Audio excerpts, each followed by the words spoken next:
everyone and welcome back to the channel. As 2024 comes to an end, I thought it would be great to look back at all the platinums I've earned this year. It's been a fun year of gaming and trophy hunting with some highs and lows and challenges throughout. In this video, I'm going to take you through my year of trophy hunting and place some of the platinums I've earned in the year into categories such as best platinum and a few more. So sit back, relax and join me in looking back at the highlights of my trophy hunting in 2024. So to start off, it's the easiest platinum. Now, I've completed a few games that are easy to platinum this year, so I picked my favourite of them all, and this was Doom 1 and 2. This takes you back to the original Doom games released on the PS1 and are really fun to play. The platinum is not that difficult at all and can be earned within a couple of hours. Mainly, you just have to beat the last mission of each of the games, which can be done through chapter select, and then earn the rest, which are really straightforward. I played this as a way to get closer to my 200th platinum, but I did enjoy playing the game, and it's not the first time I'd played the original Doom games. I played them on the PS1 when I was definitely not old enough to be playing them, but I also played Doom 1 on the PS4 port, but that is not a simple platinum at all. So if you are looking for a fun and easy platinum to go for, Doom 1 and 2 is a great choice, but make sure it's the combo pack and not the separate games, as if you pick them up, they will not be quick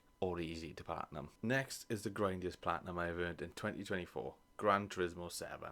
Now there's always an element of grind when going for a platinum trophy in most games, but what separates a good game and a bad game can be how they implement it and what grind is required.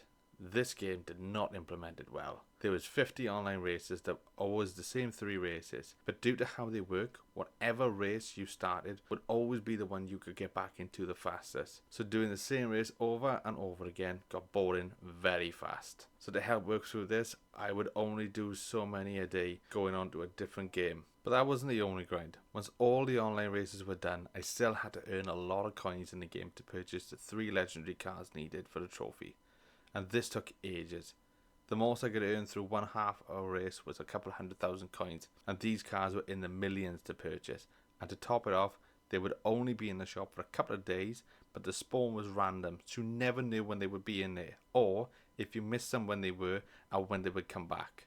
And I took a risk because when I had started the game, they had updated it to allow players to sell the cars they had bought. And originally, I wasn't sure if the 3 cars needed to be owned at the same time. So I bought 2 and kept both of them. But when the 3rd one was available, I had raced for 4 hours on stream and still had to get more coins to be able to purchase the car. So I sold the cheapest of the 3 legendary cars I already owned and bought the last one, which still got me the trophy. And then, not long after that, the platinum. So this was easily my pick for the grindiest platinum, and I do now know it can be made a little less grindy by selling the legendary cars, but I still would say to maybe give this one a miss. Now onto the best story and personal favourite, Witcher 3. And this is the second time I've earned this platinum, but I enjoyed it just as much as I did the first time, if not more.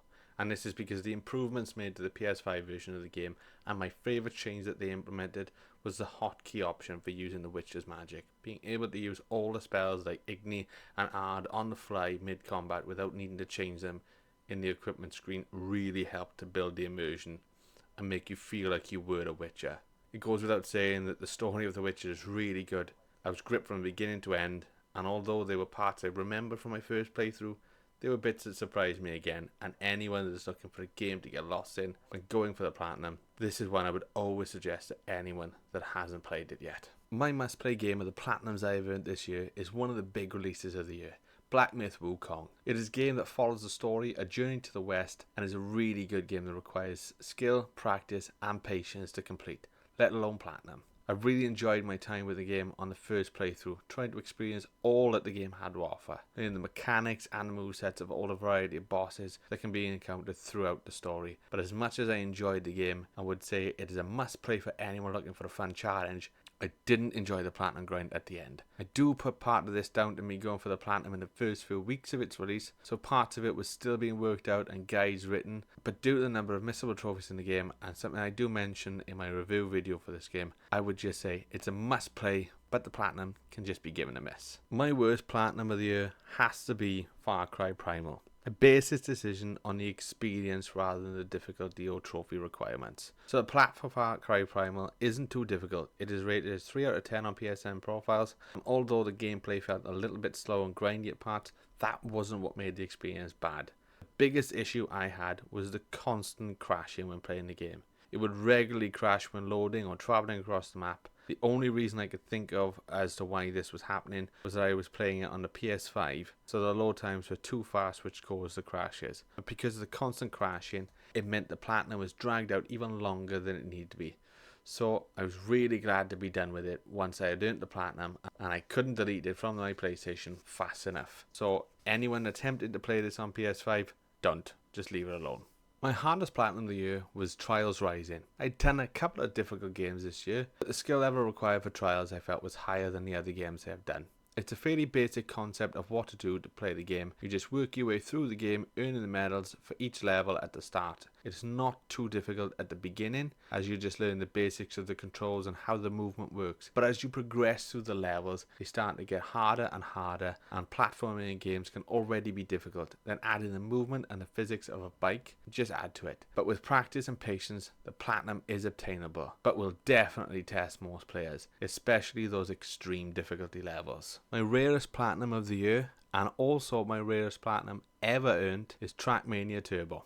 The game is all time trials. There are 200 levels to work through, and the beginning is simple enough to get through them, but further in you are required to get gold to unlock the rest of the levels, which isn't a problem as you need to get gold on all 200 levels anyway, which is the hardest and rarest trophy in the game. And for me, this was because of the levels 178 to 180. Which I found to be the most difficult of them all. Once these levels had been finished with a gold medal, the rest was simple by comparison, and it wouldn't be long after I would get the trophy for all gold medals and just be left with a few trophies to clean up and get the platinum. This is the one game that surprised me this year. I enjoyed it a lot more than I thought I would, and I was lucky that I had some players from the community on Twitch to help me get through this challenge, especially adding me on PlayStation so I could race against their ghosts, which really helped in getting the gold medals on each track. Finally, my best platinum.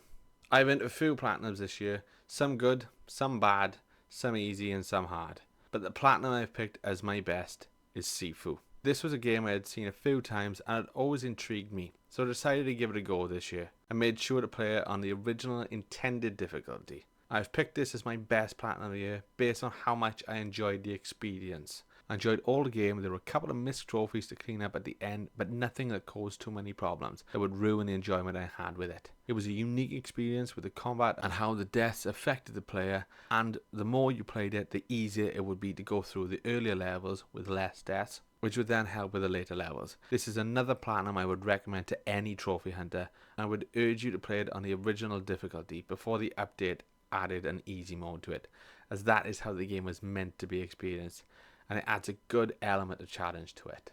So that is my top platinums of 2024. Next year I will definitely be earning more platinums, but I've been thinking of adding an extra challenge for the year. For this, I have been sent a tracker for me to use to keep track of it through the year. There's a few different challenges on there. Some I will attempt and some I will just leave out. But one I will definitely be going for this year is the A to Z Platinum Challenge, which is where I platinum a game that the game name starts with a letter from the alphabet. For example, Astrobot will be for the letter A. All challenges will be combined as I work through them. So for example, Astrobot would also cover the 3 out of 10 difficulty and not just the letter. And anything else it also meets the criteria for if I add challenges to the tracker before completing the game. And the tracker will also be good to keep an eye on my overall progress throughout the year and reflect back on it. What was your best platinum of the year, and what plans do you have for Trophy Hunter in 2025? Let me know in the comments below. And also, let me know if you have any suggestions of challenges I could attempt next year alongside the A to Z Platinum Challenge. And if you enjoyed the video, please don't forget to like and subscribe. Thank you for watching.